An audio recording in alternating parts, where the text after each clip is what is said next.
we will work with the Libyan government to bring to justice the killers who attacked our people. Since our founding, the United States has been a nation that respects all faiths. We reject all efforts to denigrate the religious beliefs of others. But there is absolutely no justification to this type of senseless violence. None. The world must stand together to unequivocally reject these brutal acts.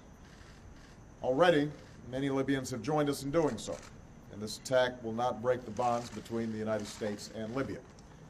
Libyan security personnel fought back against the attackers alongside Americans. Libyans helped some of our diplomats find safety, and they carried Ambassador Stevens' body to the hospital, where we tragically learned that he had died. It's especially tragic that Chris Stevens died in Benghazi because it is a city that he helped to save. At the height of the Libyan revolution, Chris led our diplomatic post in Benghazi. With characteristic skill, courage, and resolve, he built partnerships with Libyan revolutionaries and helped them as they planned to build a new Libya.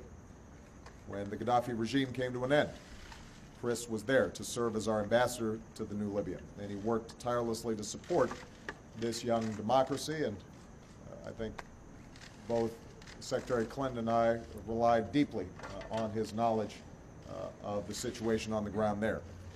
He was a role model to all who worked with him and to the young diplomats who aspire to walk in his footsteps. Along with his colleagues, Chris died in a country that is still striving to emerge from the recent experience of war. And today, the loss of these 4 Americans is fresh, but our memories of them linger on. I have no doubt that their legacy will live on through the work that they did far from our shores and in the hearts of those who love them back home. Of course, yesterday was already a painful day for our nation as we marked the solemn memory of the 9/11 attacks. We mourned with the families who were lost on that day. I visited the graves of troops who made the ultimate sacrifice in Iraq and Afghanistan at the hallowed grounds of Arlington Cemetery and had the opportunity to say thank you and visit some of our wounded warriors at Walter Reed.